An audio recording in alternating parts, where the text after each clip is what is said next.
have risen from the ashes to school the masses. Good evening, everyone. Or in case whatever time you're listening to this video, good morning, good afternoon, and good night. Good night. No, I'm just kidding. We're done.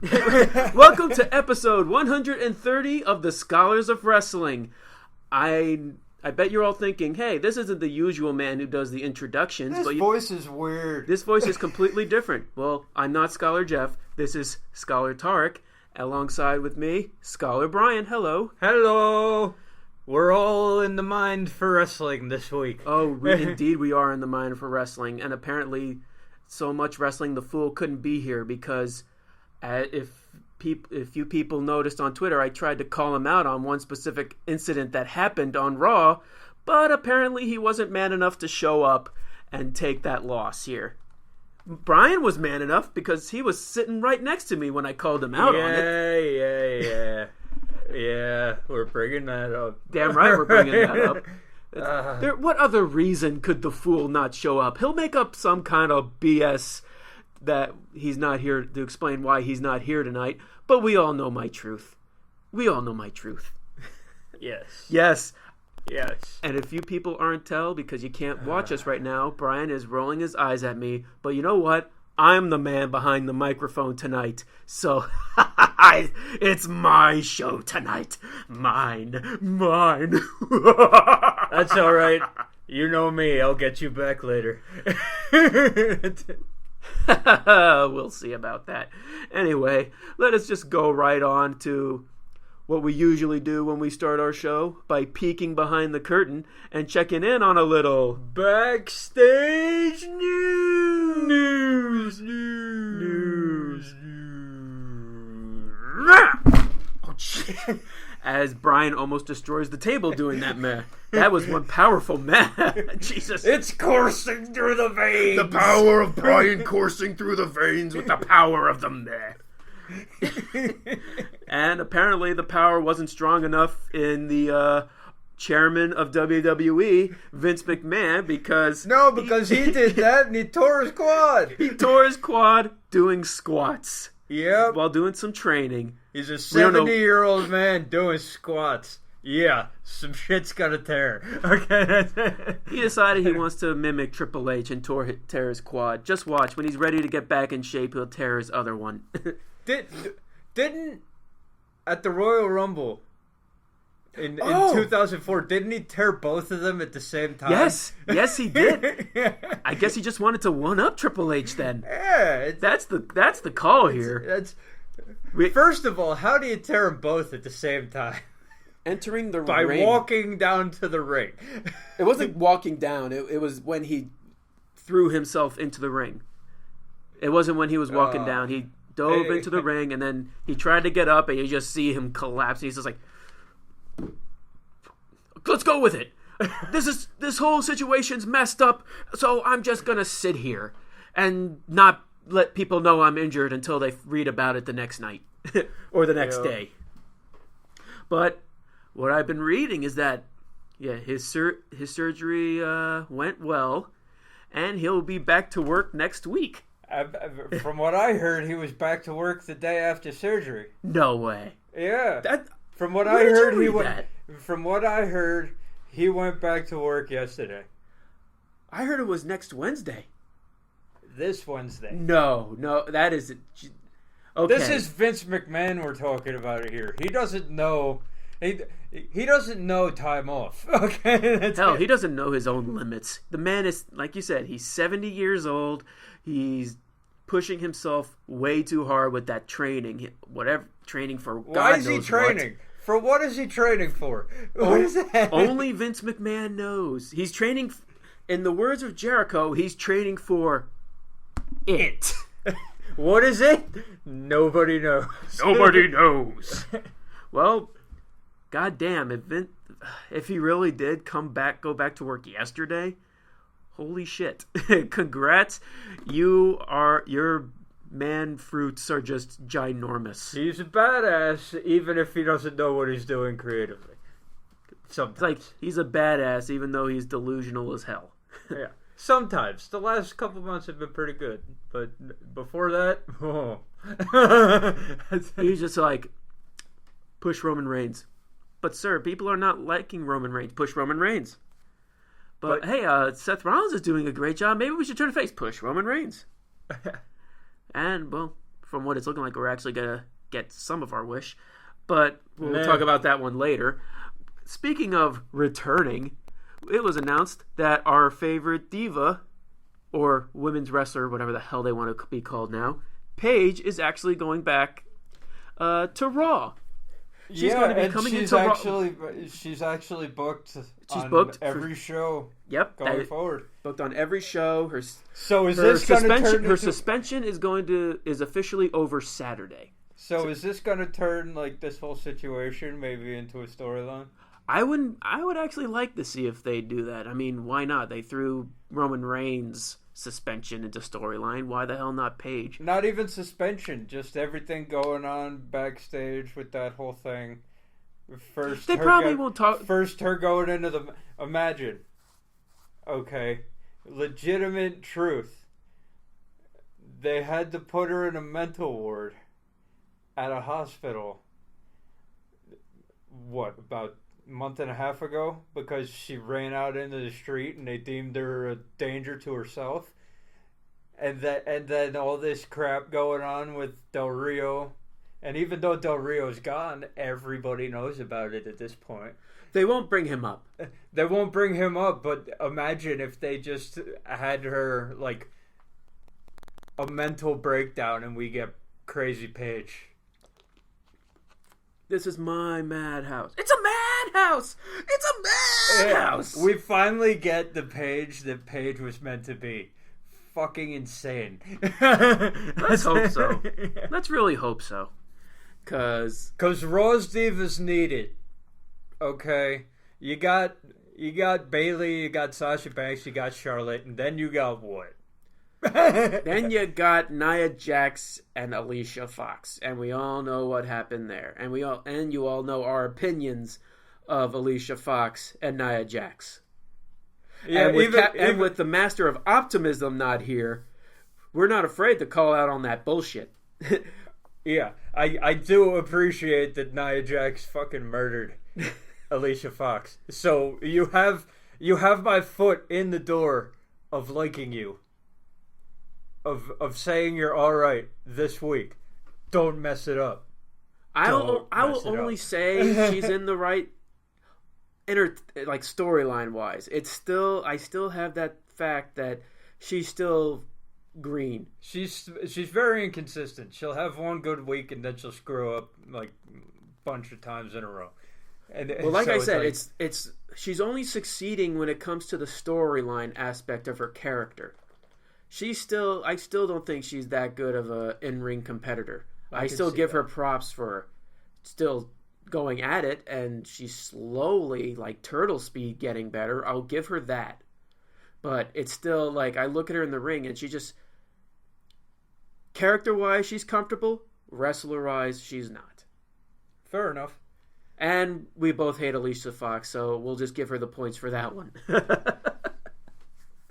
But yeah, I would like to see Paige, like, as much as I can see Paige being a SmackDown women's wrestler. I'm trying my damnedest not to say it, but I could see her, like, I could see her being put in a somewhat like top position, if anything, to rebuild herself on Raw.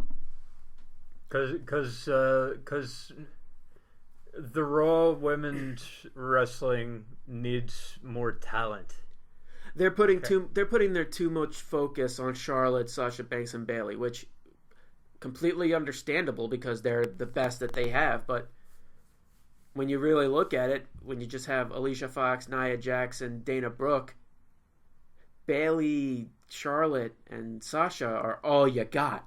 Even if Dana Brooke did hold her own in that match that they had on Raw, I watched the match after I went home, and I was like, I actually kind of like what I'm seeing here. There wasn't any botches. It was a good match.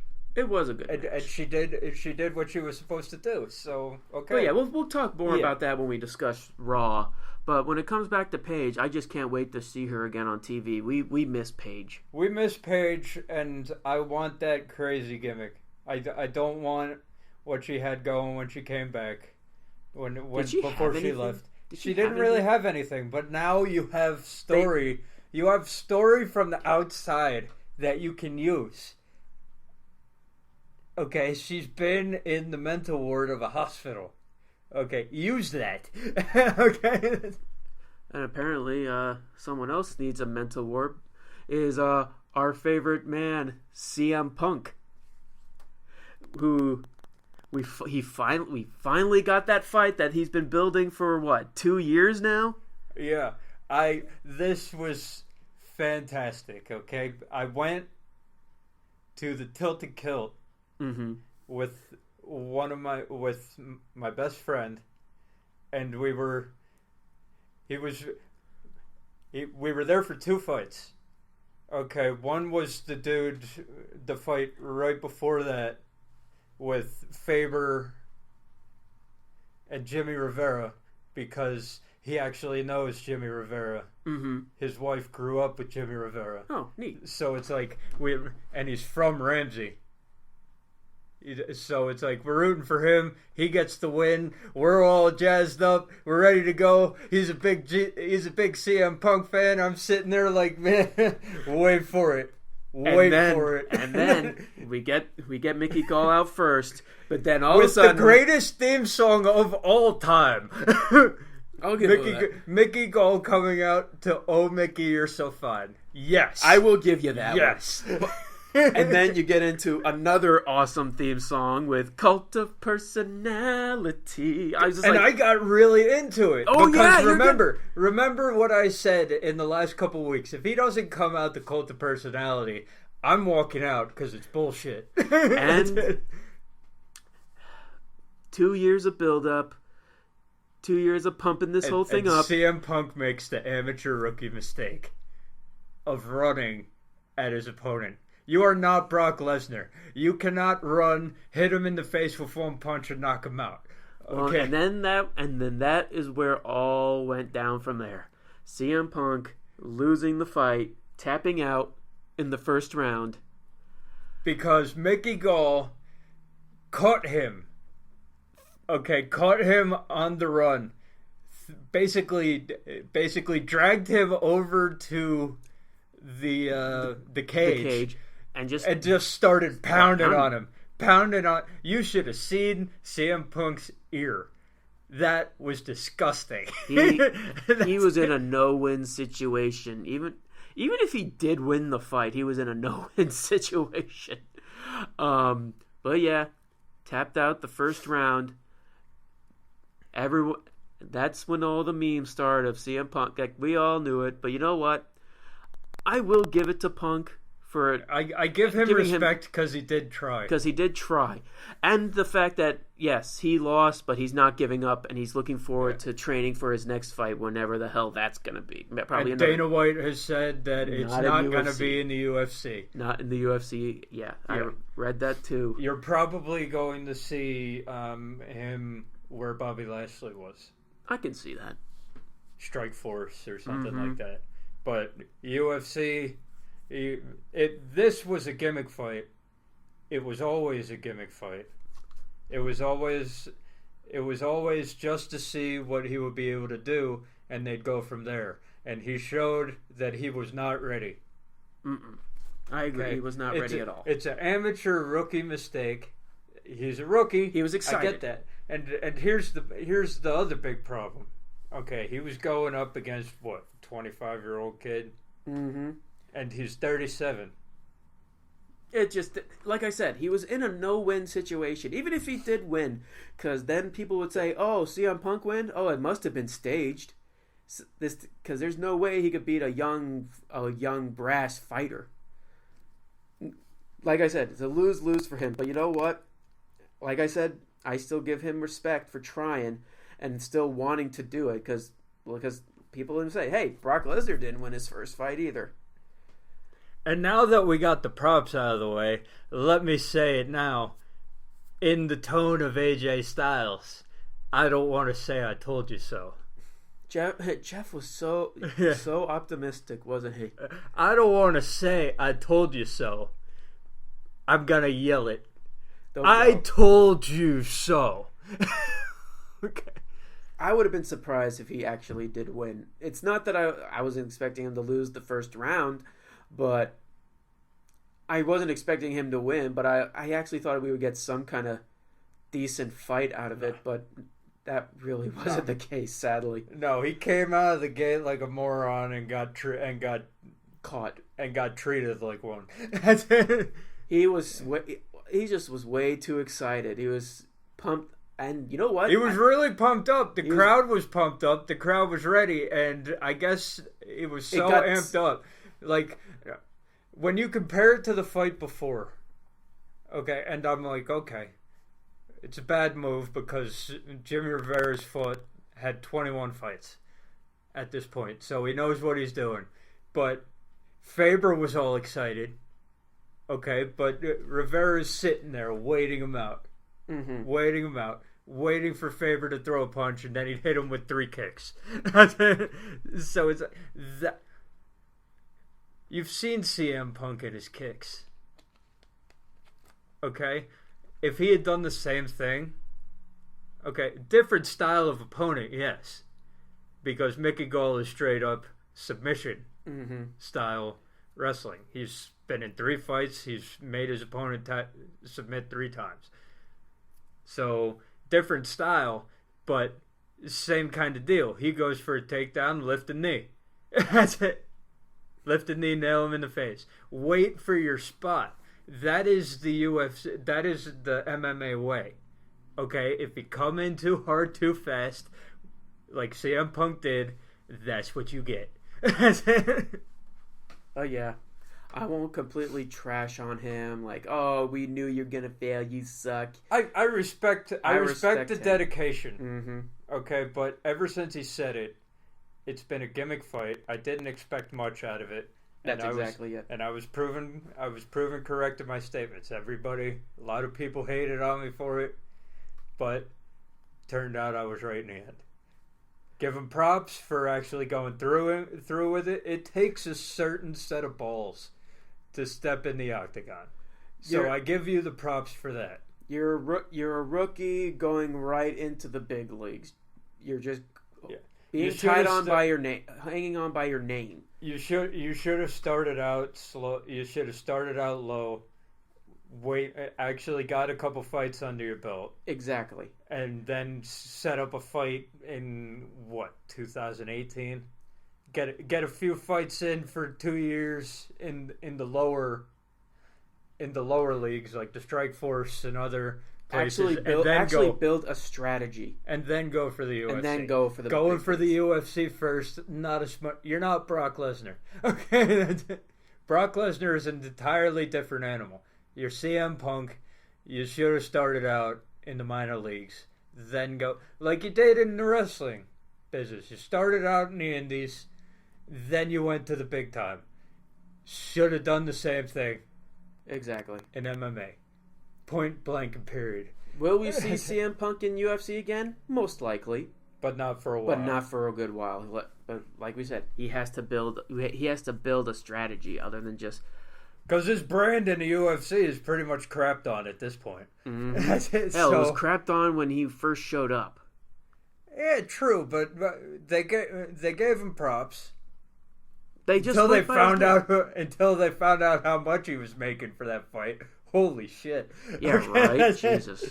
That's when the UFC fighters are like, no, fuck you. It's like, yeah, we won't tolerate that. Yeah. And Joe Rogan hated him from the beginning.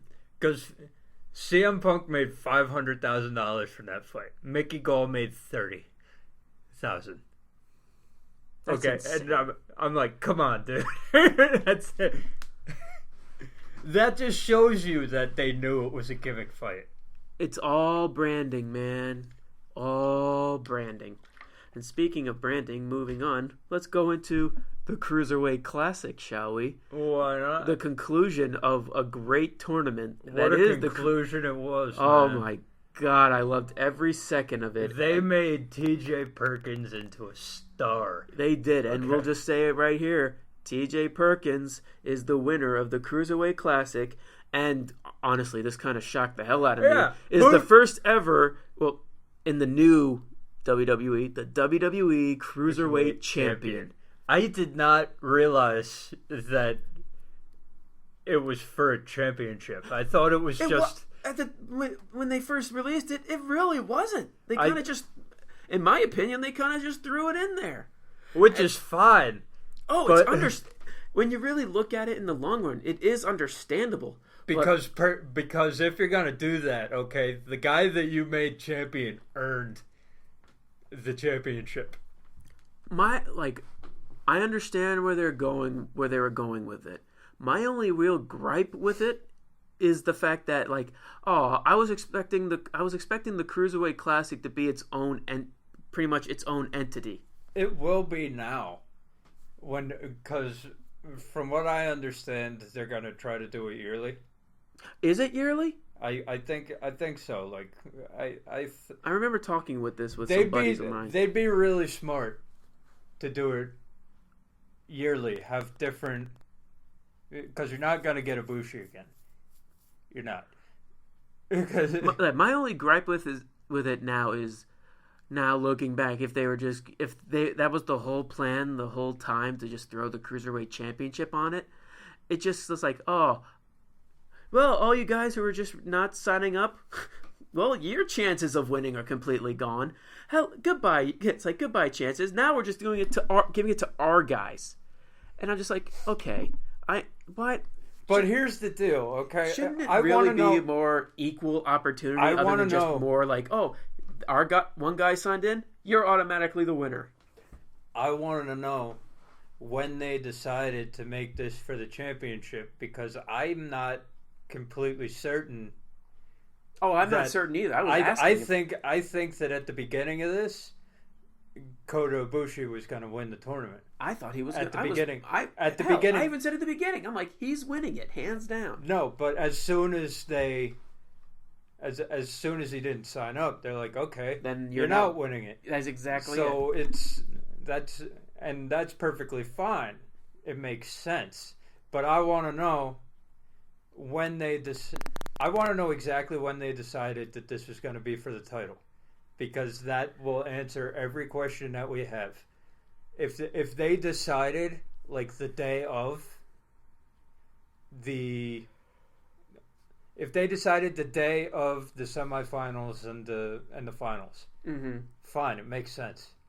It makes sense for Ibushi to lose in the semifinals, because at that point, two guys who are confirmed signed a contract to be in the Cruiserweight division or in the finals. That exactly.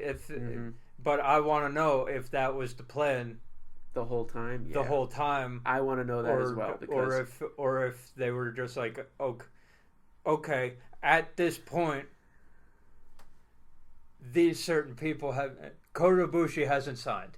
We were gonna have him win the tournament, but he hasn't signed. So now we're gonna put the title in there, and then I'm just not exactly thrilled that it became for the championship. For the trophy is one thing. Then it would be like, okay, it's us taking all the guys from all around the world, giving them a shot to be represented in something spectacular, which was the Cruiserweight Classic. But now that it's actually a thing, like, okay, now we're just going to throw the title in and make it part of the Raw storyline. It's like, well, that just takes a good chunk of the competition out. And here's my other question. Okay, with some of the cruiserweights confirmed as going over to SmackDown as well, are we gonna have another title like they've been doing? I'm like, because if so, no, don't do that. If you people can watch us right now, I have my hand right on my forehead. Because if they do another cruiserweight title, that will be when I come on your side with the too many titles situation, because that's you're not there now. I'm not there now. It's 9 titles. I'm not there now, because each brand needs a women's title because they have enough guys. Each brand needs a tag team title. Each brand needs a world title. and they have the. I think when you set it up so that the cruiserweights are on Raw, when you say that at the beginning, okay, the title should be on Raw. That's it. Boom, done.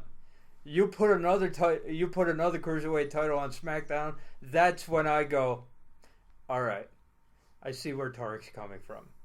But each brand has a main title, a secondary title, a tag team title, and a women's title.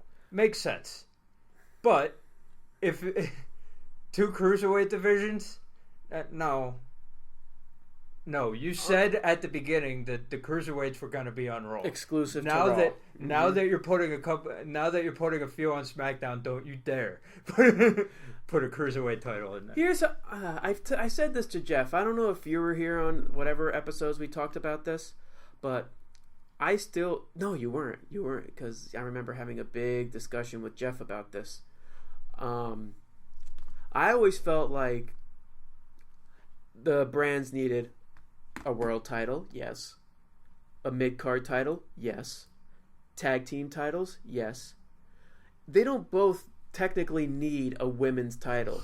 I would look at it as both brands having the quote-unquote, like the special title. Like give SmackDown the women's title or in this case, I was going to give the Cruiserweight division to SmackDown because with Mauro Ranallo and Daniel Bryan being there, I could see using the Cruiserweights as an exclusive to SmackDown and having the equivalent of the Cruiserweight division, the women's division, being the equivalent to being exclusive to Raw. I feel the Cruiserweight division and the women's division should be I guess the best way is a gimmick. What's the word? I just had it. An attraction. It should be like the one thing that people like you are branding plus the women's division, including the Cruiserweight division, SmackDown with the Cruiserweight division, Raw with the women's division. Especially with how much they were branding and the women's wrestling in NXT. I could have seen them do something like that on the main roster and have it be like a separate brand in its own, in the Raw brand, in the SmackDown brand. That's how I looked at it. So it would have 4 titles on each show, which would just be would be that moment where, okay, any more than that, that's when it is too many titles. But now, since at the time before we found out that there was going to be a Cruiserweight division on SmackDown, we had 5 titles for Raw and 4 titles on SmackDown. I always felt like, wow, really? You're one more from double-digit titles. That is just way too many. I can see having more for Raw because Raw is longer. So it's like, okay, whatever. But SmackDown's 2 hours. 4 titles is enough. That's the only reason other than Daniel Bryan and Mauro Ranallo being on SmackDown, they brand SmackDown as the wrestling show, which is why they have a lot of the better wrestling females on SmackDown. Exactly. And granted, Raw was because of the names, it's understandable why they're on Raw. But I feel like it would do SmackDown just bring the women's wrestling to Raw and have that be the attraction that Raw has, as SmackDown will have the Cruiserweight division. But that's how I would put it, and I feel like that would make the most sense, and it would actually have the women's wrestling be more than just women's wrestling. It would be a big attraction that draws people in. I just feel with the Cruiserweight division, okay, you said at the beginning, the WWE said at the beginning, Cruiserweights are exclusive to Raw. Then why are we getting news that certain Cruiserweights are going to SmackDown? It makes no sense. Almost makes as much sense as keeping Kalisto on SmackDown. He would be brilliant in the Cruiserweight division, but I guess in this case he will probably be the face of the SmackDown Cruiserweight division. Yeah, which really makes me think, hey, we're getting another title. We're getting another title. That's 10 titles. And now I'm on your side with too many titles. Because there's no way they can't if they have a separate women's title, there's gonna be a separate cruiserweight title. And in all honesty, it makes T.J. Perkins being the first cruiserweight champion kind of devalues it a little bit. Yeah. Because now it's like, oh, what's the point? What's the point of him winning the Raw cruiserweight title? Because then now they're gonna have to make a SmackDown cruiserweight title. It just, I'm not a fan of it. That's the one real gripe that I have with the brand split right now. Mm-hmm. The tournament itself.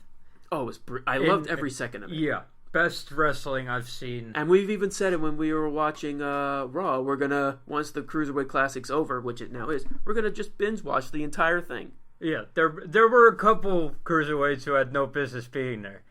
But they got beaten early. Yeah. And so it didn't taint the tournament too much. Once you got through that first round, greatness. Greatness until the end.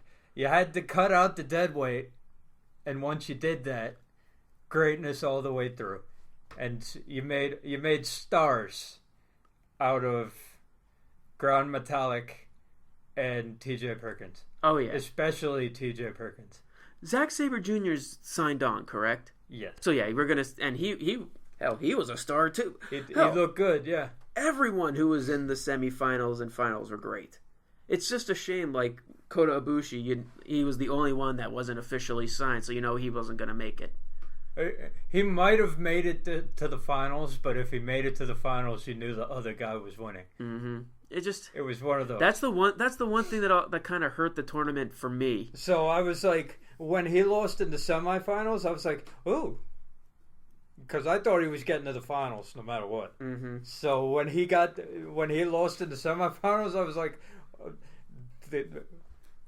at first I was like, whoever beats Kota Ibushi must win. Exactly. That's exactly what. So when TJ Perkins beat him, I'm like, that's it. He's winning. Done. That's it. Perkins is winning the whole tournament. Done. I don't care. And when everybody started predicting that Grand Metallic was going to win, what are you talking about? I was just, that's it. I like Grand Metallic, but oh my god, it's like he still lost his mask in his first round match. That still hurt him for me. He lost his mask in his first round match, and T.J. Perkins just beat the best cruiserweight in the world. Yeah, T.J. Perkins is winning. Stop it. Pretty much, yeah. But yeah, congratulations, T.J. Perkins, on being the winner of the Cruiserweight Classic and the first. Right, I guess. And a shocker, really. I guess the really best way to put it is the Raw Cruiserweight Champion. Yeah. That's real. Jeff will probably have said otherwise. Of course. Come on, he would. King of Optimism. Come on. He really is. That should be his new title, the Master of Optimism.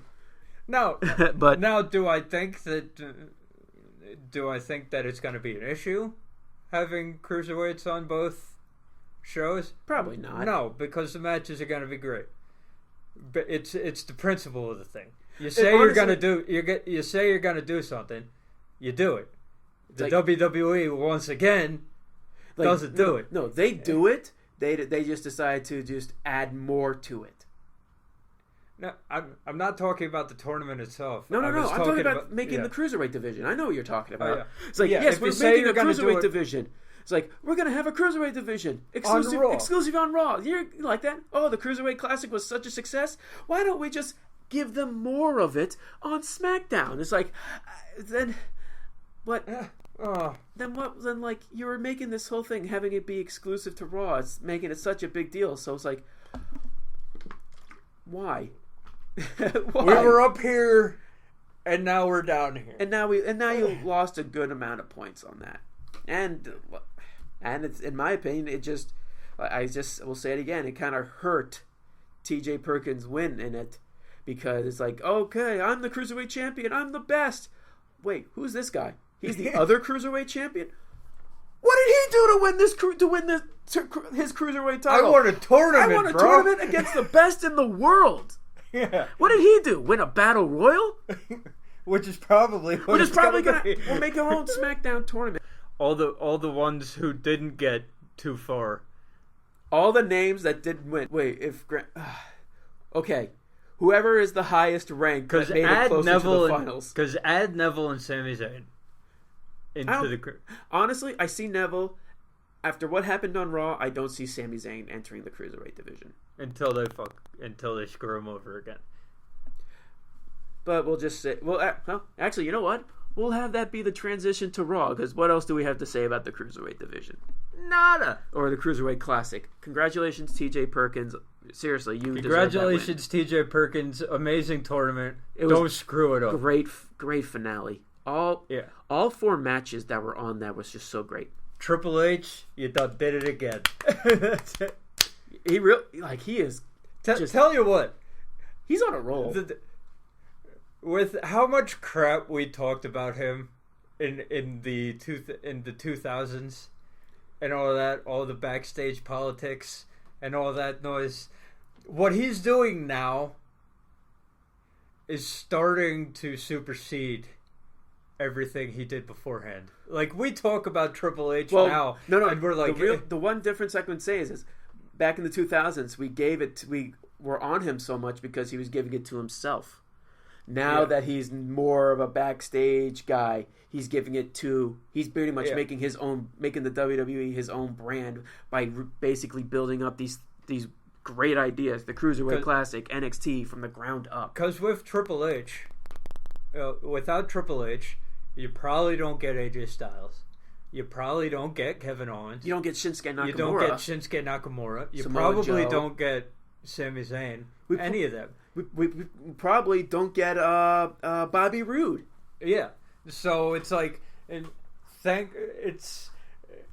seems funny in hindsight, but it's like, thank God that Triple H was such an asshole back in 2000s, and he married the boss's daughter. That got him an in, and now we're getting exactly what we want. And it just shows creatively. And it shows that he really is a big creative mind when he actually is not putting himself in the picture. Exactly. and when he's putting himself in the picture now, he's probably putting over Seth Rollins. Yeah, when he puts himself in the picture now, he's doing the right thing. And he put over Daniel Bryan. Making names. He put over Daniel Bryan huge.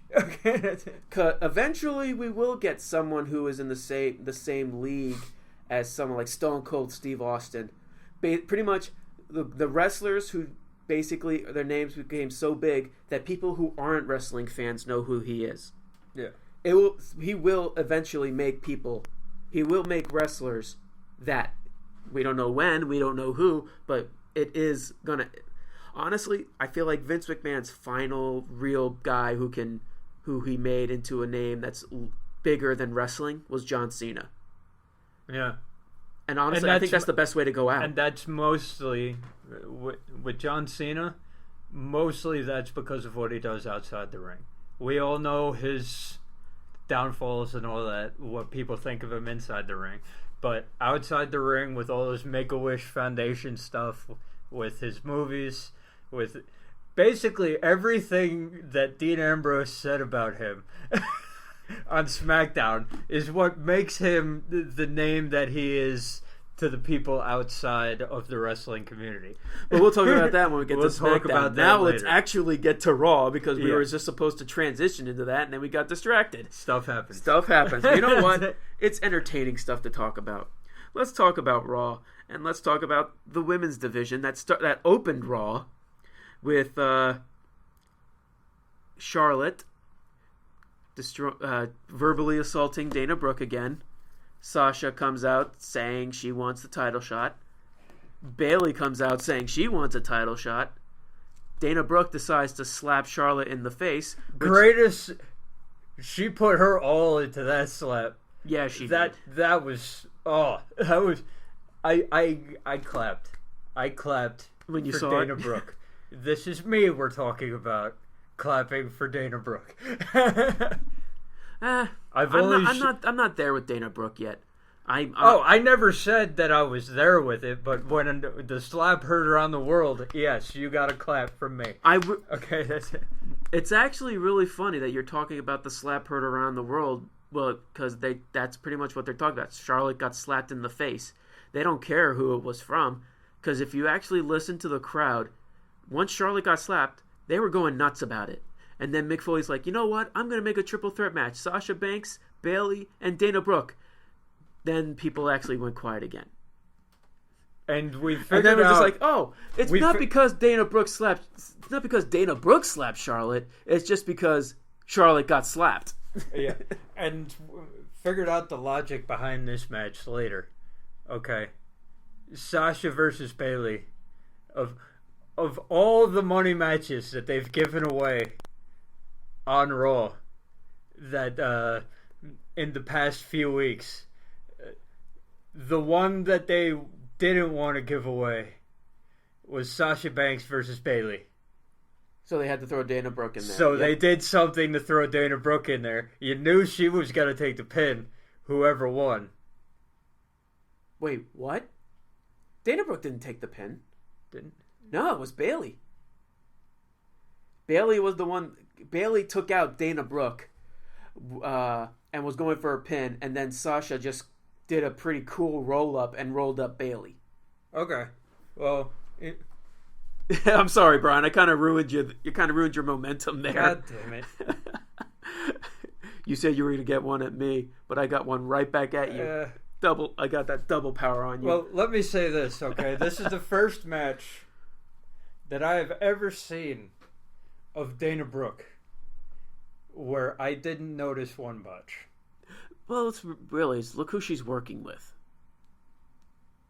That hasn't mattered before. She's worked with Sasha Banks before, and botched the fuck out of that match. So she's improving slowly, very slowly. I never said I'm there yet. I'm not. Not even close. I'm not. But for the first time in a while, no noticeable botches.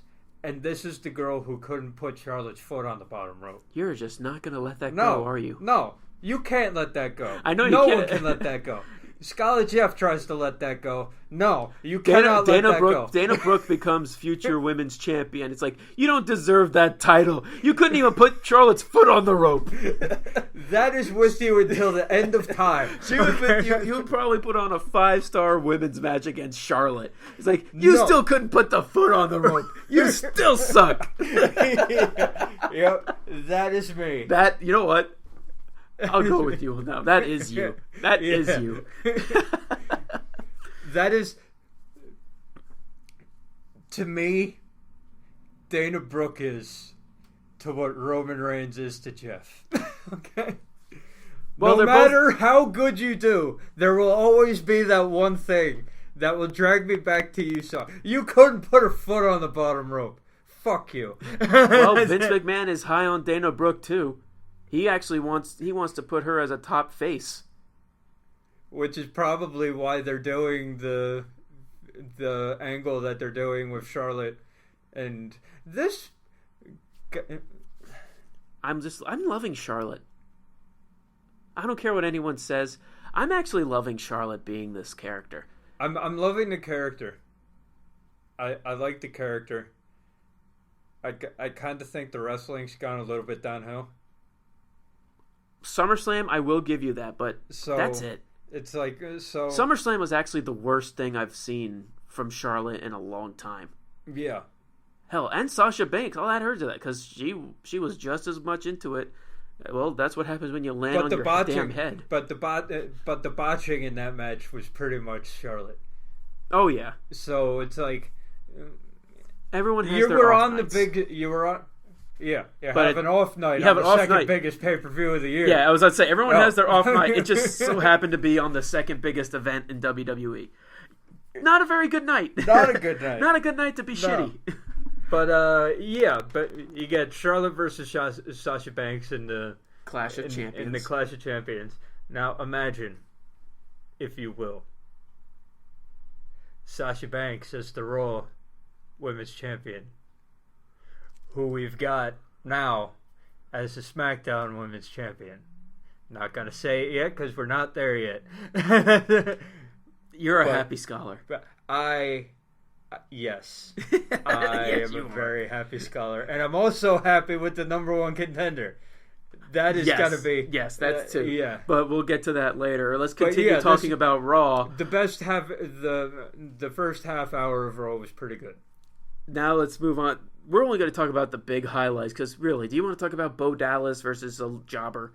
You want to talk about? As I was saying, the first half hour was good. Okay, do you really want to talk about the 45 minutes? There was a good hour of the show that is like, don't care. I don't know what they're planning on doing with the Shining Stars when they're rivaling Enzo and Cass. I guess it's just because they want to build them as a legit threat, but my God. I like the fact that they're making Puerto Rican con men. I like that too. It actually is building character. Yeah, I like that too, and it's in the step in the right direction. It's weird that it's against Enzo and Cass, but you know what? It took us 6 months to figure out that they were Puerto Rican con men, but we're finally there. Cheech, I guess what Cheech Marin always says, well, better late than never. Yeah, because we've said it before, the tag team division needs tag teams. Especially on Raw. That's what I said. The Raw tag team division needs tag teams. You just have the New Day, Anderson and Gallows, and Enzo and Cass, and now we're building the Shining Stars. Yeah, right. and the New Day needs to lose that title. For me, they're getting kind of. We'll save that one for next week's show. When we talk about Clash of Champions. I'm just saying the New Day is kind of for me is kind of dropping off. I'm like, okay, you've done this thing for a year. You've had the titles for a long time. Let it go, man. Give me some new blood. Well, now with what they did on Raw, they just had basically they called out on Anderson and Gallows' stupidness that we've been talking about on this show. Yeah, and then we got the club that we wanted. That just I'm gonna take these unicorn. I'm gonna take those. We're gonna take those unicorn horns off of your heads and beat you unconscious with them, and take those tag team titles. I was like, where has this been? See, the ring post-itis. I actually am agreeing with you. They needed to do it the first couple of times. Granted, it wasn't as funny the second week. Ring post-itis was good, but once you Old Fart wasn't. No, they just needed to take out the Dudley Boys, and then just continue show up, beat up, walk out. Pretty much. The fact that they started pulling in that Old Fart thing, it hurt them a lot. I will still say it. It made them the comedy act. They realized they made a mistake of putting him in a comedy act, and they even put in the storyline like now they're stupid. This whole thing is stupid with the Old Fart and the old day nonsense, which I actually ended up. I did finally watch. My God, that was horrible. You two were explaining it was like this is your day, John Cena bad. I'm like, there is no way it could be that. Yeah, it was that bad. It was like really that I bad. am on par with. I said this while watching Raw. Scarlett Tarek can vouch. I was like, it might be worse. You did say that. Is it worse? I won't go that far, but it is just as bad. Yeah, it was. I was like, oh my God, in years, and it's from the New Day of all people. That's the saddest. No, part. I'm not gonna say it's the New Day. It came from the club. Yeah, that's true. It true. came from the club. The New Day tried to save it. They couldn't. They couldn't. It was too far gone. It was too far gone. It was still their feud, so I'm putting just as much blame on them too. True enough. Fair enough. There you go. But now we're getting the club that we want, and hopefully get the tag team champions we want. But we'll save that for a Clash of Champions prediction show next week. Wow, next week. All right. And now, going back to Sami Zayn, he was the special guest for Chris Jericho's highlight reel, much to Jericho's sadness. Even to the point where he had to throw himself down on the floor and be like, Sami Zayn. The greatest announcement of someone coming out to his highlight reel ever. It was hysterical. And also the promo that he had before with Tom Phillips. With Tom Phillips, where he was like, where he asked Tom Phillips what Sami Zayn was, and he was like a stupid idiot. No! He is a stupid idiot. We said this while we were watching Raw. This is the greatest Chris Jericho has been in years. With Chris Jericho and Kevin Owens, because Kevin Owens was in the promo before Jericho showed up. But when it comes to Kevin Owens and Jericho talking with Tom Phillips, it really is the equivalent of like when The Rock talked with Jonathan Coachman or talked to backstage Michael Cole before he became the ring announcer Michael Cole. Yep. It really is the best. The best part about it is that I actually think kind of one-ups The Rock and Michael Cole and Rock and Coach is that they're not. They're just Owens and Jericho are just talking down to Tom Phillips. They're not making him do stupid dances and then kicking him off the screen. Only The Rock can do something like that, but Tom Phillips is actually more respected. Which is really funny to say. It is really, but it really comes as when it comes to the backstage interview. I mean, hell, there was one segment. This is going scholars in time moment. They had one segment with Michael Cole picking his nose before talking to The Rock, and The Rock called him out on it. Yep. And he said, "Now you're going to do the entire interview with your finger up your nose." Do you remember that? Yes, I do. They don't make Tom Phillips out to be an idiot. The only idiot thing that they do with him is because he's so goddamn tall, they have to have him split his legs so he can be shorter than the wrestlers. Pretty much. That's the only thing. But they don't call him out on it. They don't make it a deal like, why are you doing that? They're just talking to him. Wow, that is actually kind of funny. That Tom Phillips is more respected as a backstage interviewer than Michael Cole and Jonathan Coachman ever were. Yeah. But at least Jonathan Coachman knew it was funny. Oh, Jonathan Coachman actually was like, okay, you get these bad shenanigans hit on you. Jonathan Coachman was into it. He was into it. Yeah, exactly. That's exactly right. All right, but back to the highlight reel. Great segment. It was one of the best highlight reels in a while because it got really personal. And it had a good dose of comedy with Chris Jericho. You're just jealous because you're not Kevin Owens' best friend. It's like I have his new number on my don't. cell phone. Do you have his new number? I was like, wow, this is awesome. And then I just love how Sami Zayn was just like, the whole reason I came here is because of you. The only reason Kevin and I became wrestlers was because we wanted to follow in your footsteps, Dean Malenko's footsteps, Eddie Guerrero's footsteps.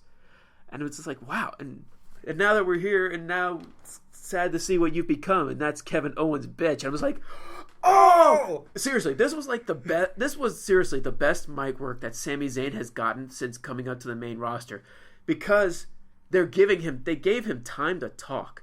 Yeah, and it sounded natural. And he said he will become. It sounded natural, and you really do believe him, which I do truly believe. He will be WWE, well, in this case, Universal Champion one day. Who knows if it's going to be, unless he gets traded to Smackdown or whatnot. World Champion. There. And Chris Jericho kills it off with a Paul Heyman hit. With his cell phone. Paulie dangerously. And his phone. That was the Kevin Owens just sent me a text telling me exactly what you were going to do. Do you want to know what he said? This boom! Phone to the face. I even like the meme in response to the meme in response to that is saying, and with Chris Jericho hitting Sami Zayn in the face, his Samsung blew up, killing Sami Zayn. I was like, hey! That's terrible, but it's kind of funny. But now we have another match of Clash of Champions with Sami Zayn and Chris Jericho.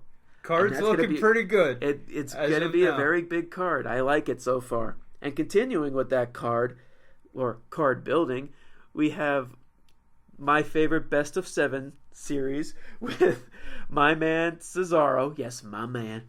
Cesaro versus Sheamus. I thought of something after we watched this. Mm-hmm. Okay. The biggest match of the Best of 7. 4. Yeah. They had it at a house show. I know that. I found that weird Not as on well. TV. Yeah, because we weren't here we didn't record last week. It took the first win out of it. Being completely honest, it kind of took me out of the tournament. It took me out. It's like the biggest match that you had, where the momentum turns, and you don't even show it on TV. It's probably because they wanted the final match to be at Clash of Champions, but really, I will say there's no good excuse for that. It's like you could have had match 5 at a house show. You have 4 on Raw. You have 5 on the house show. You have 6 on Monday, and then you kill it off at the Clash of Champions. And from what I read, the 4th match actually was really good. Exactly. I'm like that. You want Cesaro to get over with the people watching at home, okay, and you don't show his first win. First win. It kind of takes me out of the best of 7 because I only saw 6. Same here. And the real complaint I had with this 5th match, it's understandable because they're trying to really build up Cesaro being quote hurt with his back, and Sheamus was all over that back, trying to take him out. But then Cesaro gets a good throws under the ring post and rolls him up and presses his foot onto the rope to gain leverage. People are complaining about that. Grant, I understand why they're complaining about it. I'm not a big fan of it either, because his first televised win, he has to use the leverage of the ropes. That's the big thing for me. The first televised win should have been the one where he comes out on top clean. You're like, oh shit, here we go. The second one with the ropes is just like him saying "fuck you" to Sheamus. That's what that is. And that's fine. But it's the first win that we get from Cesaro on TV. Mm-hmm. And it doesn't work. That's the only real complaint I had with it. It was still a good match. It was. Every match that these guys have had, because these two are awesome workers. That's what people seem to forget when they talk down about Sheamus. I love Sheamus. I loved Sheamus since he debuted in the WWE ECW, and his first real rivalry was with Goldust. When he was nothing but a badass. Yeah, exactly. I really do like Sheamus. I love Cesaro. Yeah, I had to add on love. I'm just like I can't wait for the match number 6, which we knew this was going to lead to 7. I like when they wrestle, but they killed the best of 7 for me by not. They didn't kill it for me. They just hit a nail on the road. They messed up. Putting it on a house show was a mistake. The biggest, I think the first win needs to be bigger, and I think it's bigger than the last win. I agree. So it's like, because one thing, he actually beat him clean. No, I'm not saying the win right now. I'm saying the first win when you're down 3-0 is bigger than winning the 4th. Mm-hmm. The 5th. No, the 4th. I'm saying when he wins at Clash of Champions, because it's happening. Mm-hmm. Okay, you still haven't seen the biggest win out of the 4. Yep. Because that's the one that gets him over. The first win is what gets him over, and the WWE screwed it up. He's not going to be as over because nobody saw the first win. So that's why I'm saying it killed it for me. We're going to get great matches from 6 and 7, but they killed how over Cesaro is going to be when he wins because they didn't show the biggest win of the 4. I will say this. It hasn't killed it for me because I still love these guys. I love when they wrestle. They put on great matches. As long as his next win, Cesaro's next win, is a clean victory. No countouts, no using the ropes, no tights or any bullshit like that. It'll just be a nice clean win. Him overcoming Sheamus, trying to destroy his back, quote quote, destroy his back. Then I'll be real good with it, because now it's just like, oh, he's pulling these wins out of desperation. Oh, he took out Sheamus. 9. Come on, comes onto the rope. Sheamus is about to run in. 10. Nope, it doesn't matter. It's like, oh. Now it's more like desperate wins. Yeah. Than him earning these wins. I don't want them to do that with Cesaro. Have it be just one to get away with it, just because Sheamus was destroying his back and he used the rope as momentum, as kind of a leverage, because he couldn't put his back in all the way. But, well, it's not dead for me yet. Well, I'm not saying... You said it's... The idea of the best of 7 is dead. Okay, I still enjoy the matches for what they are, which is the entire point. Mm-hmm. But you're killing how over Cesaro is going to be at the end, because you didn't show the biggest win that he's going to get on TV. And it's stupid, and the WWE screwed it up again. Is what I'm saying. I just hope they redeem that with the final match, because that's at the point where both guys are desperate, and they both are desperate to win. As long as they do that one correctly. Yeah, I still don't think that'll help for me. All right. Well, hopefully this will help for you. The awesomeness that is our Universal Champion, Kevin Owens. And I'm back. when Kevin Owens says that Raw is now the Kevin Owens show, god damn if it is. Because every time Kevin Owens was on Raw, he took that moment and just swung it around in glory. Yeah, he crapped on Mick Foley. He crapped on Tom Phillips. He shit all over Seth Rollins. And that's exactly what I want to talk about. That spectacular verbal destruction of Seth Rollins that Kevin Owens did. I loved every second of that. Him calling out, it's like, oh, Triple H, you're not Triple H's boy anymore. What did you do since coming back from your injury? Oh, you let Dean Ambrose take the title to SmackDown. You have me beat you. You have your mentor choosing me over you. And then he was like, and then he was like, I thought that you would want Roman Reigns to be in the triple threat match, because then it can be like old times where Roman Reigns does 90% of the work and you take the glory. And and then he calls out Kane. He calls out J&J Security. He calls out Dean Ambrose. Triple H. Roman Reigns. And then he was like, you're just sad that Triple H has found someone better. You talk about you come back and you're all about rebuild, redesign, reclaim. It's more like rebuild, redesign, replace.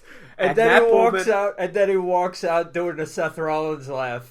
No, when Mick Foley comes in and was like, "Okay, you're done. Your match is up next," and he goes off. Yes, sir. Yes, sir. I was like, because Kevin Owens also said, because when Seth Rollins came in and did that laugh, he was like, "Yeah, you know that laugh's annoying, right?"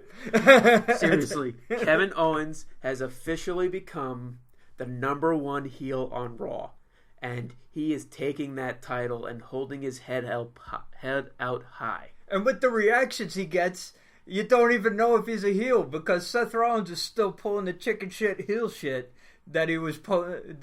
When he did that promo with Mick Foley, I thought we were on the same page. Why is Roman Reigns that is distinctly heel? Questioning it. Why wasn't he just like, if you put Roman Reigns in this match, there's gonna be Roman Reigns isn't walking out. That is more face. It's I want to see Seth Rollins, if they're turning him face, be a strong face. Right now he's still a chicken shit. The way I look at it is, like it's the slow build up to turning him a babyface. Because really, looking back at the past year, he was the top heel of WWE. You can't just say, okay, he's a good guy. Da, da, da, da, da. He's done too much. Remember, this is the WWE. Yes, this is the WWE we're talking about. But they're doing a lot more with actually building Seth Rollins up as a babyface than all of a sudden, he Triple H turned on him. He's an automatic babyface. They're using his past. That's what the verbal assault was that Kevin Owens did. They're reminding you, yes, he may be slowly turning face, but we're actually doing the continuity here and remembering all the bad shit that he's done in the past year. Pretty much. So they're working on a way for him to slowly, I guess the best way to put it is redeem himself. It's his redemption before becoming a full-on babyface. Because people were expecting him to be a full-on babyface when he came back, but he was still just his douchey self.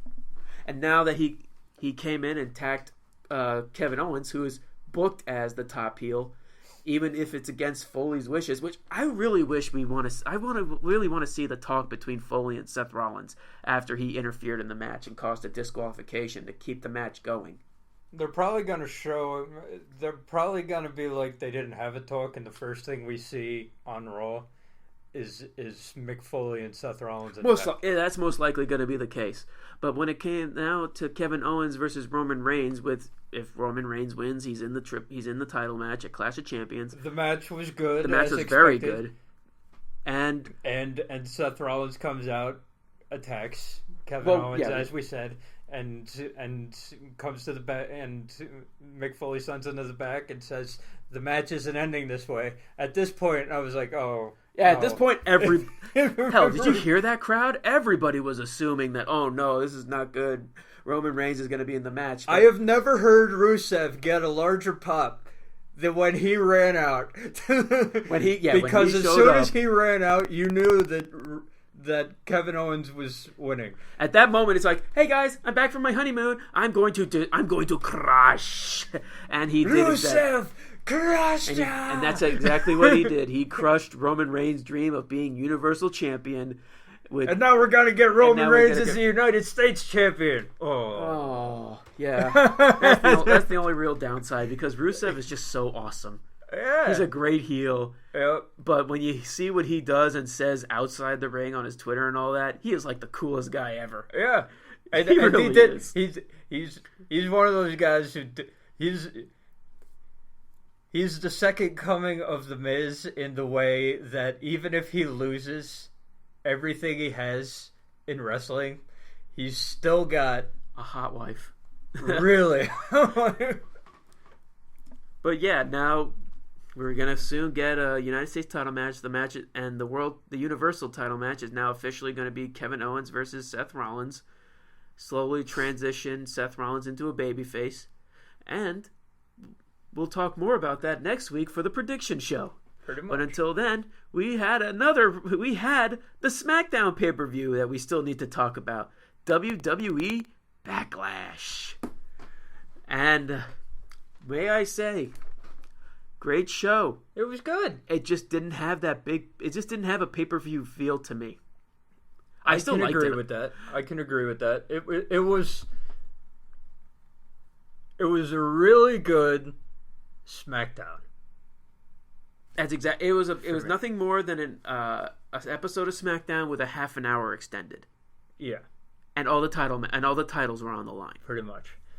And the only thing there was one thing that really pissed me off. But I'm just saying. At the beginning, I will say there's one thing that really pissed me off. I'm sure you know what I'm talking about. I'm sure it's the exact same thing that pissed me off about the show too. And there's one thing that continue. There's one time where I basically said, "Why?" Yeah, right. At one time, there was one time where I was legit pissed, and there was one time where I was like, "Why?" But let's just go ahead and dive right into Backlash with the opening match with the 6 women fighting for the Smackdown Women's Championship, and your favorite little ass kicker. Becky Lynch It's about damn time. is the first SmackDown Women's Champion, and I must say, I actually didn't watch this match live because when I showed up to our friend's house, I showed up late. Everyone bought their A game. Everyone. I ended up seeing the match. Yes, everyone brought their A game in this one. This actually shows that there actually is a full women's division on SmackDown compared to Raw. Yeah, and it's like, I was worried because I was like, Nikki Bella. First thought going in was like big returning face. John Cena isn't here. Are they gonna give the win to Nikki Bella because John Cena isn't here to beat somebody? That was my first thought, and I was like, pull through, come on. And then everything that was here that was good. I was like, the one thing I can say about Nikki Bella, while she was gone, okay, as long as she doesn't have a microphone, as long as she doesn't have to act, the wrestling is there. It takes a lot for me to say this. A lot for me, because you know how much I despise Nikki Bella. I agree with you. I'm like, like when it comes to actually wrestling, as long as she's wrestling, like, that time away definitely helped. She definitely showed that she actually got a lot better in the ring. Yeah, you're exactly right. Just keep a microphone as far away from her as possible. That's the only reason why I give Carmella the big thumbs up, is because every time Nikki Bella tries to say something, all of a sudden Carmella just shows up and says, No. She's pretty much Carmella's my one of us. One of us. But great match. The right person won. And on SmackDown, and then you have SmackDown. You had the Fatal 5-Way. It's pretty much the rematch, just minus the champion. And I did not expect that the number one contender. First of all, Harley Quinn look. I love it. It is. Oh my god! I am just like, damn. We're getting the Irish Last Kicker versus Harley Quinn at No Mercy. At No Mercy. Now, come on. We know that Becky Lynch has got to win that. Don't say that, but because you never know. No. I'm just messing with you. I'm just messing with you. No, it's one of those things like Alexa Bliss isn't gonna come right up from NXT and win the title. Oh yeah, I know. So it's like, okay, this is the. Yes, she will. No, I'm just kidding. I'd be fine with it. But the only one who I wouldn't be pissed off at, it's like my number one is Becky Lynch, my number two is Alexa Bliss. That's so fine. it's like best of both worlds right here. Yeah, seriously, it's gonna be a fun match between those two. So, one thing I can say about SmackDown, they're doing it right, man. Most of the time. Sunday, now moving on, continuing with the titles, let's talk about the Intercontinental Championship with The Miz defeating Dolph Ziggler by the assistance of Maurice and spraying whatever the hell that was that she had in Dolph Ziggler's face. What was that? It's still not confirmed. No, nothing. Nobody knows. Nobody knows at all. It's just spray stuff. Yeah, and it's Tajiri. It's a spray bottle of Tajiri's Mist. Let's just call it that. And I'm putting this, okay, as my match of the night for one very specific reason. The ending made sense to the character of The Miz. Oh yeah, when it comes to when it comes to The Miz's storyline, we knew it was going to happen this way. And the match itself was fantastic. One of the best matches that The Miz has had in a long time. Well, it's like what we said off mic. It's The Miz and Dolph Ziggler, two guys who are the best of friends. And the best way to put it, the best of friends are always the best enemies in the ring. Yeah. They know each other so well that they can work together in the ring and make art. What do you think Triple H and Shawn Michaels do every time they fight? Pretty much. That's exactly the same thing. Except it's Dolph Ziggler and The Miz. Yeah, I'm putting that as my match of the night because the ending for me made complete sense. And it fit the character. Is this on like every aspect of match of the night when it comes to wrestling and story? Yes. I'll go with that. Because a lot of people are saying a specific match was match of the night. You probably know which one, but I have my reservations about that one. That is my why match. I think I know why. I think I know what your why is. Okay, now we're reaching the point where you're saying you want to explain why. Let's just talk about the part that made us angry, that we hated about this event. Why is Kane pitting Bray Wyatt? Why? Why is Kane pitting anybody at this point in time? Man, this was the one thing that I was just like, this sucks in every sense of the word. And this is coming from me. You know how much of a Canaanite I am. Legitimately, Bray Wyatt should have... We knew that Randy Orton was hurt for backstage before the event. Before the event. So they should have had Bray Wyatt kill Randy Orton and leave it. And that, you know what? That is what they did. And I'm like, okay. Bray Wyatt should have never come out again. He shouldn't have had a match. Maybe a promo in the back. Promo in the back. But they bought out Kane, and I'm like, oh, okay. Enhancement match. Exactly. That's what exactly it should have been. And then Randy Orton Kane out. And then Randy Orton comes out, and I'm like, oh no. Oh, as soon as that happened, I'm just like, oh no, Bray's not winning. Oh no. This cannot be happening. This cannot be happening right now. As soon as Kane got the pin, I threw my remote at my wall. At my new house. There you go. That's one way to start your new house. Yeah. But not the smartest move, but that's how pissed off I was. Seriously, if they wanted Randy Orton to come out at any point, it should have been after. Bray Wyatt needed the win. If they were going to have this match, Bray Wyatt needs the win. Like, sure, people are complaining. Oh, it's not an actual loss. It's because Randy Orton just RKO'd him and then Kane finished him off. It's still a loss. And that has been the problem with Bray Wyatt for a long, long time. Bray Wyatt has not had a huge win since Dean Ambrose. And Dean Ambrose his feud with Dean Ambrose was coming close to 2 years ago. Pretty much. Bray Wyatt, the only thing I can say right now is, because they're obviously building up for a match at No Mercy, Bray Wyatt needs to win.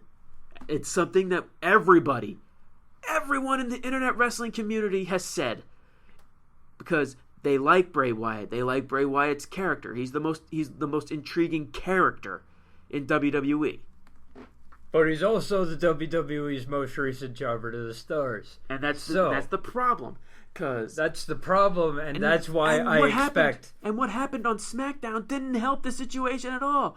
With the promo that Orton and Bray Wyatt had about being the hunter and all that, they're just pretty much repeating what they said last week.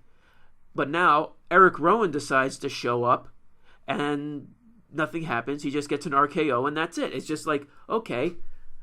Bray Wyatt got rid of Eric Rowan because he kept failing too much. Now you bring Eric Rowan back just to continue the failing? Seriously, what is this? What is this feud? I actually was intrigued with this feud when they first brought it up, but now I don't like it. No, I'm actually bad. This is the worst thing going on SmackDown. And Orton's worst Bray Wyatt and Randy Orton. And Orton's worst promo since his comeback. Yeah. It was old Randy Orton, monotone, boring. That's it. Honestly, does it they gotta have some payoff with Bray Wyatt. They have to. Are they going to? Probably not, because they just don't know what they're doing when it comes to Bray Wyatt. Seriously, when it comes back to WrestleMania when he had his moment with The Rock, I thought they thought they were turning him face. And I felt like the face turn would actually help save his character. Is he long gone? And for me, absolutely not. I love Bray Wyatt, but he needs momentum. He needs some wins, not just one. Even though beating Randy Orton will go a long way, it would be a good start. But he needs to rattle off a string. Because when it comes, people are saying it's like, say something good on the mic, lose. Say something good on the mic, lose. You're not backing up what you're saying on the mic. But that's because they're booking him that way. And I swear to God, it's hurting. It's the one thing that actually is hurting SmackDown. Okay, I had enough talking, being angry right now. Let's talk about the good things that happened, and that's Heath Slater finally getting a contract. The free agent storyline is over. Beulah, we're getting a double wide, baby. If you would have told me after Heath Slater lost to Lita when he was doing that rivalry with the Legends, that he would become a tag team champion with Rhino in 2016, and that he'd be as over as he is, I would in laugh. 2016. I would have laughed in your face. I am shocked, especially after that he beat a freshly turned heel Usos, which I'm like, okay, they're automatically healed and they're being pushed to the top at the top heels for the tag team division on SmackDown. Which makes sense when you have American Alpha being the top face tag team. I honestly did not see this win coming between Heath Slater and Rhino. Even if they did happen, I thought it would be because American Alpha interfered. Yeah. And causing the Usos the match. It was clean. The fact that it was a clean win shocked the hell out of me. Good for the WWE. Good. They actually shocked Tarek. Yeah, they shocked the hell out of him. It's been a while since we've been shocked. Exactly. So, kudos to you. Double wide. Double wide, baby! Double wide. And I'm actually surprised right now.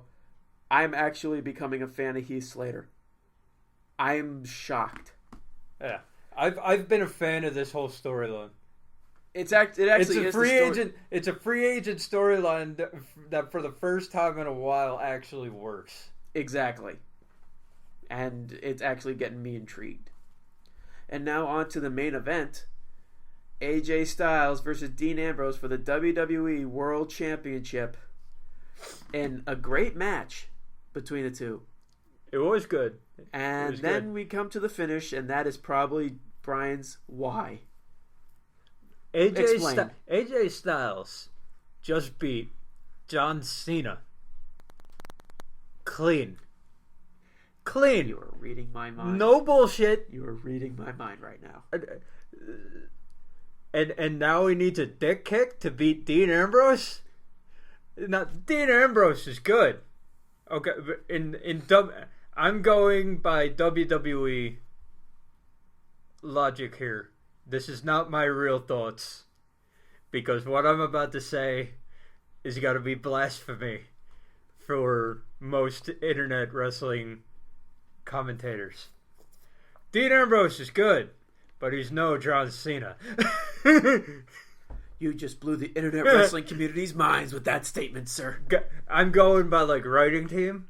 Uh-huh. Whatever, because they write it so that John Cena is a superhuman beast of a man. John Cena and Roman Reigns. First of all, AJ Styles couldn't even beat Roman Reigns. He beats John Cena, the human Superman. Clean. No bullshit. Needs a dick kick to beat Dean Ambrose. Why? There you go. I was waiting for him. He's building it up. Why? And this is his first WWE World title. AJ Styles. And he won it with a dick kick. I'm happy that AJ Styles is the WWE World Heavyweight Champion. I really am. But I would have rather it been a clean victory, and that's why it gets points off. Because it's why all of a sudden does he need to cheat to win when he just beat the biggest superstar in the company clean 3 weeks ago. You are making a very valid statement, and like I said, you are reading my mind. That's why I am very happy as much as anyone else that AJ Styles is champion, and the belt looks great on him. Wink, wink. Yeah. But seriously, he honestly, it's just because he's pulling the heel tactic. It's not that because he was desperate. He just wanted the match to end quick. He just wanted the win. But I'm just like, but it doesn't make sense for the character. You know what I mean? It doesn't make sense with how they've been booking him, and especially as the guy who just beat John Cena clean. It's exactly right. And I mean, storyline wise, on Smackdown, it got Dean Ambrose back to the character we know and love instead of the happy-go-lucky schmuck that he was the last 3 weeks. Now he's the angry schmuck. Now he's the angry schmuck, the one that we loved when Seth Rollins turned on the Shield. Admittedly, as a face, Dean Ambrose has been getting stale. Okay, but now it's a character reset because of the dick kick, and that's fine. What I like about it is, remember how I've always said that Dean Ambrose is kind of like the Stone Cold Steve Austin? The today version of Stone Cold Steve Austin with how he's been building his character. Okay, they officially announced that AJ Styles will defend the championship against John Cena and Dean Ambrose, which is another thing that pisses me off. But what the hell does John Cena? Like, what did John Cena do to get a title shot? If I was Dean Ambrose, instead of going onto the rant that he did, which was great by the way, it was a great rant. I would have been like, you lost clean to AJ Styles, took your ball and went home. And you want to come back you want to come back 3 weeks later and say you deserve a title shot? You can't even lace up my boots. That's it. It was great. But John Cena comes out and says, I want to be a 16-time World Heavyweight Champion. I want to be the man. I want to beat the man with the record right now. We're tied, and I can think of no one better to make history on than AJ Styles. And Shane McMahon being like, "Oh, you John Cena? You want a title match? You got it. What the got fuck? It. Just because you're John Cena." Yeah. But that entire thing brought me back to why I love Dean Ambrose so much in the first place. And then because first of all, AJ Styles, champ that runs the camp. Are you fucking serious? I actually thought that was hilarious. I liked it. The first time was funny, but if AJ Styles is going for the people like me, so I'm going to be as annoying as possible to get them off of my side again. There was no reason why you needed to say that 5 times in a row. Okay, that's it. I'm pulling a Jeff right now. I thought that was just hysterical. I honestly couldn't stop laughing. That was hysterical maybe the first 2 times. I was like, that's kind of funny. He was being so obnoxious about it that it was actually working for me. I was like, and then John Cena's music hit, and I was like, well, this is dead. And now, but the beginning of AJ Styles' promo was great, where he was like, if I told you that I could beat John Cena and Dean, that should have been the first clue. If I told you I could beat John Cena and Dean Ambrose with one hand tied behind my back, I'll do it. If I told you to buy a lottery ticket, you would be a millionaire. And if I told you the sky was green, you don't even have to look, because the sky is green. I loved every second. That was great. It was such a obnoxious idiot. I'm loving every And then John Cena comes out, and I'm like, oh. And then Dean Ambrose comes out, and this is great, because he just says, fuck John Cena, bypasses him completely, goes to AJ Styles, and says exactly what I want to hear from a pissed off Dean Ambrose. You made a loss is a loss. That's fine. Titles come and go. But you stole something that is mine and made me an enemy. Seriously. And you don't want me as an enemy. Seriously, because I will haunt you. I will haunt every minute. I will make your life miserable.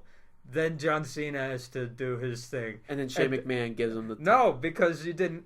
John Cena has to do his thing. Dean Ambrose turns around and John Cena brings up the Stone Cold podcast and says that Dean Ambrose has no balls. And Dean Ambrose just looks at him.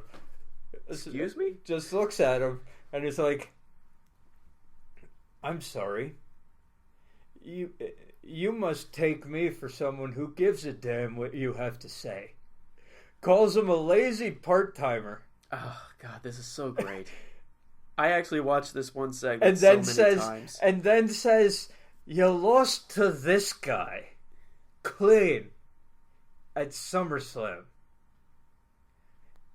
You're not beating him. Giving AJ Styles props, which is cool. Mm-hmm. Okay. You're not beating him.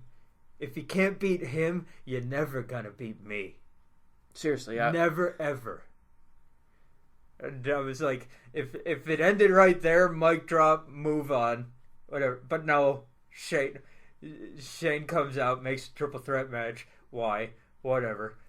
And then you get the tag team main event of SmackDown, which was John Cena and Dean Ambrose versus The Miz and AJ Styles, where The Miz kills the jobber.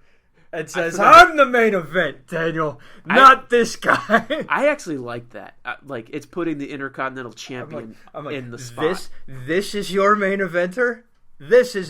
I'm the main event, Daniel. And then hits the skull crushing finale. I just look, great match. It was a fun back and forth. John Cena gets the pin on The Miz, of course. Of course. And then all of a sudden, out of nowhere... equivalent to a Stone Cold Stunner. Dean Ambrose hits the dirty deeds out of nowhere. And then turns complete Stone Cold, complete with head shake.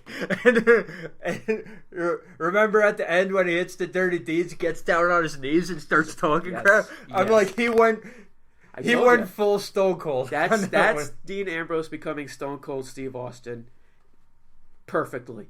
Yeah, man. And seriously, as long as Dean Ambrose keeps this... He's pretty much keeping the don't trust anyone attitude. It's nothing but a sheer success. And I can't wait for No Mercy. I really can't. But that's enough what we think. We want to know what you all think. What did you all think of Backlash? What did you think of Smackdown? Oh, wait a minute. Before we get into the finale here, let's just pull one little Scholar's Quick Talk. Which had the better show, Brian? Raw or Smackdown? It's a tough one, isn't it? It's a tough one, but because there was less boring parts, obviously, because it's a 2-hour show. Okay, even with the John Cena bullshit, that was whatever. But all the Dean Ambrose stuff kind of superseded that. It kind of blocked it out for me. I'm gonna say SmackDown because basically, what Raw had was a good segment with Chris Jericho, Sami Zayn. It had the women's match, and it had a good main event and everything Kevin Owens did, which is fine. Mm-hmm. But that's not enough to fill out a 3-hour show. Yeah, I know. So I'm gonna go SmackDown, as it has been for the past few weeks, other than the title match Raw, obviously. But yeah, SmackDown for me. I'm going to go with SmackDown, but just barely. Because the one thing that definitely hurt it was the Randy Orton-Bray Wyatt bit. Mm. And really, just taking the fillers out, just because it's a 3-hour show, there was very little to complain about. But it's because it's the 3 hours and they have to throw in more than one squash matches and all that. The Braun Strowman video package, which, where the hell was Braun Strowman? Where the hell was he? I will cheer if Braun Strowman comes out and kills Bo Dallas. Yeah, right? Yes. That will be the first time where I was like, bro. But yeah, I'm just gonna say SmackDown, but just barely. There was so much good that happened this week. I can't even say barely. Because I'm looking at the big storylines. Well, yeah. But I can't get past the hour of nothing. You know what I mean? It probably would have been more of a landslide if they really put more effort into Bray Wyatt and Randy Orton. I hear you. But because that hurts so much, I'm gonna still give it to SmackDown. But okay, now we're going back to what you think because we actually care about you people to an extent. Most of the time. Most of the time. What did you think of Backlash? What would you give your ratings? Which I would give it a 4. Really? Yeah. A 4. Okay. You know what? Touche. 3. No, that's not full beard. I'm gonna give it a classic goatee. I'm gonna give it a classic goatee. I'll give it a classic goatee because the wrestling was great, but it was basically a glorified SmackDown. Yeah, that's the best way to put it. Okay, what's your rating? God, we just keep missing stuff, aren't we? What did you think of Backlash? What facial hair rating would you give it? Since he actually called out on my not giving it a facial hair rating. A 4. What is you know what? Touche. There. That's the one that you got on me. That's the one. There you go. 4. And then a 3. I was like, I thought you were just calling out. It's like, really? You would give it a 4? It's like, you know what? Touche. 3. What did you think of Raw? What did you think of SmackDown? We want to know what you think. Be sure, if you like what you hear, be sure to like this video. Be sure to subscribe to our channel. Be sure to find us on Facebook, The Scholars of Wrestling Show. Be sure to find us on our Twitter machines at ScholarsOW. You can find me at The Avataric. You can find Brian. Atomic Beanpole. And we want to thank you all for listening in. See you all next week for Clash of Champions prediction show. And we are the Scholars of Wrestling, and you have just been schooled. You're welcome. I guess the only way, because we have Clash of Champions next week, we just got to go, we are the champions. My friends.